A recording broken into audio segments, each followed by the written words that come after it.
Assalamualaikum warahmatullahi wabarakatuh. Selamat pagi anak-anak Indonesia. Salam semangat untuk kalian. Untuk mengawali pagi hari ini, izinkan saya memperkenalkan diri saya terlebih dahulu. Perkenalkan, nama saya Erni Wulaningsih. Saya dari Program Studi Pendidikan Bahasa Indonesia STKIP BGI Trenggalek. Di sini saya akan menjelaskan tentang struktur dan unsur kebahasaan dari suatu teks eksplanasi untuk kelas 11. Sebelum memasuki pembelajaran, hari ini saya akan menjelaskan tujuan pembelajaran yang akan dicapai oleh siswa, yaitu nanti kalian akan mampu menganalisis struktur dan unsur kebahasaan dari suatu teks eksplanasi. Sebelumnya, masih ingatkah kalian dengan suatu teks eksplanasi? Ya, betul. Teks eksplanasi merupakan teks yang menjelaskan tentang proses terjadinya suatu fenomena, baik itu fenomena alam, sosial, budaya, pendidikan, dan lain-lain. Lalu bagaimana dengan struktur teks eksplanasi? Ya betul, ada 3 struktur dari teks eksplanasi. Yang pertama yaitu struktur pernyataan umum, berisi tentang penjelasan umum atau pengenalan fenomena yang akan dibahas nantinya. Yang kedua yaitu struktur deretan penjelas, berisi tentang penjelasan proses sebab akibat mengapa fenomena tersebut bisa terjadi. Dan yang ketiga yaitu struktur ulasan atau interpretasi, berisi penilaian atau kesimpulan dari fenomena yang sedang dibahas. Materi selanjutnya yaitu tentang unsur-unsur kebahasaan dari suatu teks eksplanasi. Yang pertama, unsur kebahasaan konjungsi kausalitas, yaitu suatu paparan proses berakibat yang biasanya ditandai dengan kata hubung karena, oleh karena itu,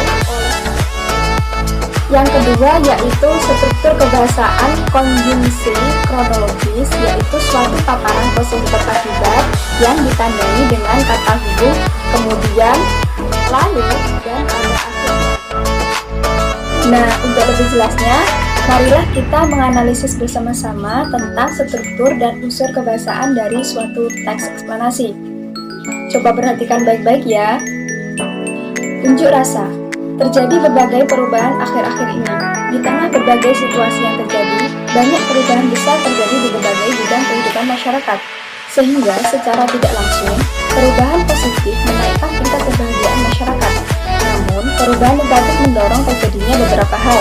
Salah satunya adalah unjuk rasa atau demo yang dilakukan oleh massa. Unjuk rasa adalah gerakan protes yang dilakukan sekumpulan orang di hadapan umum. Salah satu contohnya adalah demo yang dilakukan ratusan mahasiswa di gedung DPRD Jawa Barat karena adanya penolakan kepada RUU Cipta Kerja. Unjuk rasa ini dapat terjadi karena disebabkan oleh beberapa hal. Unjuk rasa dapat terjadi karena ketidakpuasan beberapa kalangan masyarakat terhadap suatu kebijakan yang ditetapkan oleh pemerintah. Selain itu, unjuk rasa dapat didorong karena adanya ketidakadilan yang dirasakan suatu kelompok tertentu sehingga menuntut keadilan pada pemerintah. Namun, unjuk rasa juga menimbulkan dampak tertentu. Dampak yang dapat terjadi secara langsung adalah terjadinya kerusuhan. Kerusuhan biasanya terjadi karena demonstrasi yang bersifat radikalisme ataupun emosi yang berlebihan. Walaupun demonstrasi bertujuan untuk menyampaikan aspirasi masyarakat pada pemerintah, namun rasa harus dilakukan dengan mengikuti prosedur yang baik, sehingga pada akhirnya tidak memicu adanya kerusuhan. Nah, dapatkah kalian menemukan struktur dan unsur kebahasaan dari teks eksplanasi yang berjudul? Baiklah anak-anak, kita awali dengan struktur yang ada dalam teks eksplanasi berjudul. Struktur yang pertama berada pada paragraf pertama. Mengapa demikian? Karena paragraf pertama berisi tentang penjelasan umum atau pengenalan dari fenomena unjuk rasa. Hal ini ditandai dengan kalimat terjadi berbagai perubahan akhir-akhir ini. Di tengah berbagai situasi yang terjadi, banyak perubahan besar terjadi di berbagai bidang kehidupan masyarakat. Selanjutnya, struktur yang kedua, yaitu deretan penjelas, berada pada paragraf kedua. Mengapa demikian? Karena paragraf paragraf kedua menjelaskan tentang proses terjadinya sebab akibat adanya suatu unjuk rasa. Hal ini dapat ditemui dalam kalimat unjuk rasa dapat terjadi karena ketidakpuasan beberapa kalangan masyarakat terhadap suatu kebijakan yang ditetapkan pemerintah.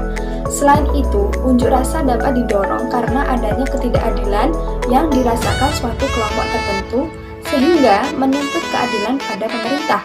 Namun, unjuk rasa juga menimbulkan dampak tertentu. Dan yang ketiga yaitu struktur ulasan atau interpretasi berada pada paragraf ketiga. Mengapa demikian? Karena pada paragraf ketiga berisi tentang kesimpulan dan juga penilaian terhadap fenomena unjuk rasa. Hal ini dapat ditemui pada kalimat unjuk rasa harus dilakukan dengan mengikuti prosedur yang baik, sehingga pada akhirnya tidak memicu adanya kerusuhan. Nah, bagaimana dengan unsur kebahasaan dari teks eksplanasi tersebut? Kita analisis dari paragraf pertama ya. Dalam paragraf pertama ada unsur kebahasaan konjungsi kausalitas. Mengapa? Karena pada paragraf pertama ditemukan kata hubung sehingga yang merupakan konjungsi kausalitas. Selanjutnya pada paragraf kedua ditemukan kata hubung karena disebabkan oleh yang merupakan konjungsi kausalitas. Dan yang terakhir paragraf ketiga mengandung kata hubung pada akhirnya yang merupakan unsur kronologi.